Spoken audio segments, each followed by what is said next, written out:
Buenas tardes, bienvenidos al Sentido de la Fe. Hoy nos adentramos en el análisis crítico del semipelagianismo, también conocido como la doctrina de los masilienses, una controversia que sacudió la Iglesia occidental en el siglo V y que constituye uno de los ejemplos más persistentes y sutiles de la tensión dialéctica entre la gracia divina y la libertad humana. Este error doctrinal, surgido principalmente en los círculos monásticos del sur de la Galia, tuvo en Juan Cassiano y Vicente de Lérins a sus principales referentes intelectuales. El semipelagianismo representa una degradación profunda de la economía de la salvación, tal como la entiende la ciudad de Dios. Al sostener que en el inicio de la fe, Initium Fidei, ese primer movimiento del alma hacia Dios podía emanar de la capacidad natural de la voluntad humana sin la asistencia previa de la gracia. Esta doctrina subvierte el orden de la caridad al invertir la primacía del amor.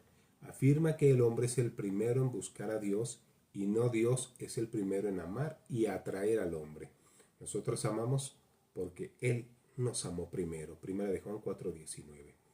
Este error no es meramente una disputa teológica abstracta, es principalmente una desviación antropológica. Al conceder al hombre caído la capacidad de iniciar la justificación por un esfuerzo residual, se exalta la naturaleza en detrimento de la gracia, oscureciendo así la vocación del ser humano. La verdadera vocación, según la doctrina católica, es la de un ser cuya libertad, herida por el pecado original, solo puede ser sanada y habilitada para el bien sobrenatural mediante una intervención preventiva de Dios. La soberbia intelectual y ascética de los masilienses, al negar esta dependencia radical, impidió la plena imitación de Cristo, cuya perfecta humanidad estuvo inseparablemente unida a la divinidad. En el hilo narrativo de la historia eclesiástica, esta herejía surge en el periodo que simbólicamente puede identificarse con Pérgamo en el Apocalipsis, la iglesia imperial que enfrentaba la tentación de la mundanización y la idolatría política. El semipelagianismo, al enfocarse en el mérito y el esfuerzo humano, se alienó con una mentalidad de la ciudad terrena que privilegia el desempeño visible por encima de la gratuidad de la gracia. El semipelagianismo no nace en un vacío, fue una reacción intelectual y espiritual colosal al embate teológico de San Agustín de Hipona contra el pelagianismo a inicios del siglo V. Una vez que la tesis de Pelagio negaba el pecado original y afirmaba que el hombre podía alcanzar la perfección y el cielo por sus propias fuerzas, fue condenada. Surgió una posición de compromiso entre los monasterios del sur de la Galia, principalmente en Marsella, y la influencia de la isla de Lérins. Este ambiente monástico, centrado en la ascesis y en la búsqueda de perfección espiritual, se sintió incómodo con lo que percibían como un determinismo en la última fase del pensamiento agustiniano. Temían que una doctrina de la gracia tan absoluta anulara la libertad y la responsabilidad moral, volviendo inútil la vida virtuosa. En este contexto, figuras como Juan Cassiano en sus Colationes, especialmente la Conferencia 13, intentaron formular una vía media. Los masilienses no negaban la gracia, pero la subordinaban al primer movimiento del hombre hacia Dios. Su error, mucho más sutil que el pelagianismo, suele afirmar que el primer acto de voluntad hacia Dios, el deseo de creer o inicio de la salvación, podía brotar de la naturaleza humana caída sin ser precedido y causado por la gracia. En su esquema, el hombre daba el primer paso y Dios respondía con su gracia. El dogma atacado fue la primacía absoluta de la gracia divina en cada etapa de la salvación. Desde la perspectiva ortodoxa, la fe es el primero de los dones y por tanto incluso el deseo de creer ya es un don. San Agustín, junto con sus discípulos como San Próspero de Aquinatia, defendió que la gracia previniente o la gracia operante es la que actúa primero en el corazón humano para moverlo, iluminarlo, capacitarlo para buscar a Dios. La postura semipelagiana comprometió la verdad escriturística de 1 de Juan 4:19. Esta controversia dividió casi durante un siglo a monjes y obispos de Occidente.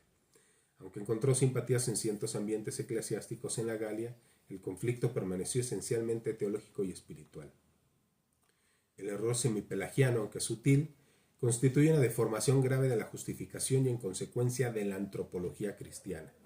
El principal referente intelectual fue Juan Casiano, en el año 360 a 435, monje y abad influyente que jamás fue condenado formalmente como hereje.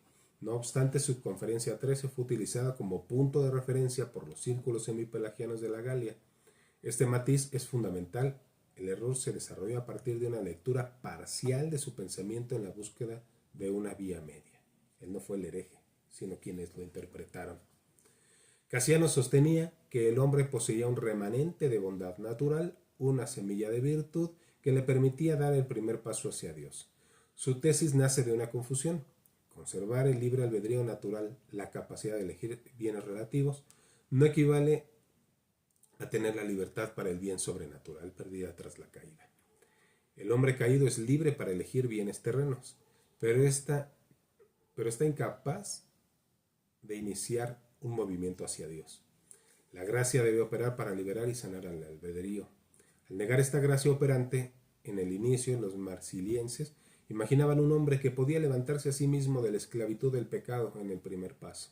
Aquí radica la deformación antropológica. Se degrada la vocación del hombre, que es ser hijo de Dios, adoptivo por la gracia. La salvación se convierte en un contrato iniciado por el hombre y no en una alianza gratuita del Creador. ¿No les suena de repente el salvo siempre salvo? El bautizarse para demostrar que ya son cristianos. Sigamos. Los discípulos de Agustín, como Próspero de Aquinatia y posteriormente Cesáreo de Arles, refutaron esta visión demostrando que subestima la gravedad del pecado original.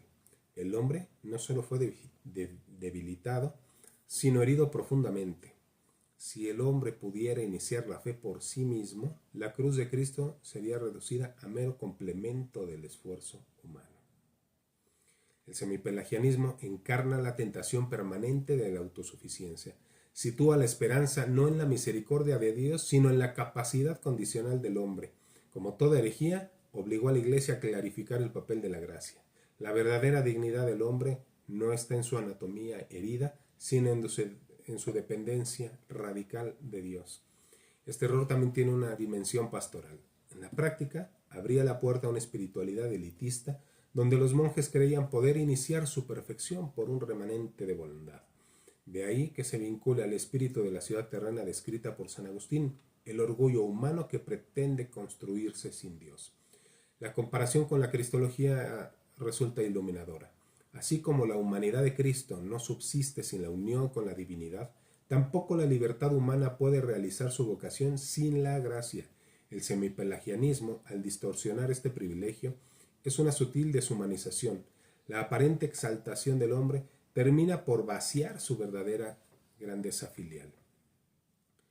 La Iglesia católica, fiel a la revelación y a la tradición apostólica, rechazó el semipelagianismo porque comprometía la gratitud de la salvación. La condena formal se produjo en el Segundo Concilio de Orange, año 529, convocado por San Cesáreo de Arles, discípulo de la línea agustiniana. Los 25 cánones de Orange, confirmados por el Papa Bonifacio II, poseen un peso magisterial decisivo en la tradición occidental. No fue un concilio ecuménico, pero sí estableció con autoridad doctrinal que incluso el initium fidei es don de Dios, el mismo inicio de la fe y el deseo de creer. Es obra de la gracia. Es aquí lo tengo en latín, initium fidei et ipsa inspiratio bonae voluntatis.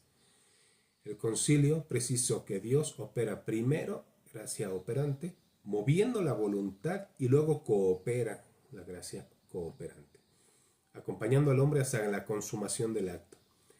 Esta fórmula salvaguarda dos verdades, la primacía de la gracia y la realidad del libre albedrío. En clave antropológica, esto significa que la voluntad humana herida no puede iniciar el bien sobrenatural. Solo la gracia sana y eleva. El hombre coopera, pero después de haber sido movido. Así se conserva la gratuidad de la justificación y se elimina toda posibilidad del mérito inicial. Orange también evitó los excesos. No admitió una predestinación al mal, rechazando cualquier visión fatalista. De esta manera preservó tanto la bondad de Dios como la libertad humana ya restaurada por la gracia. El fruto doctrinal es claro. La dignidad del hombre no está en su supuesta autosuficiencia, sino en cooperar libremente con el amor que lo mueve primero. Así la libertad no es anulada, sino restaurada en Cristo. Reflexionemos. Aunque ahora se resolvió la controversia, la tentación semipelagiana reaparece cíclicamente en la historia. Desde la controversia de Auxilis de la Contrarreforma, debate entre molinistas y bañesianos, hasta ciertas corrientes de la Reforma que exaltaron la voluntad humana. La Iglesia ha debido enfrentar versiones renovadas de esta tensión.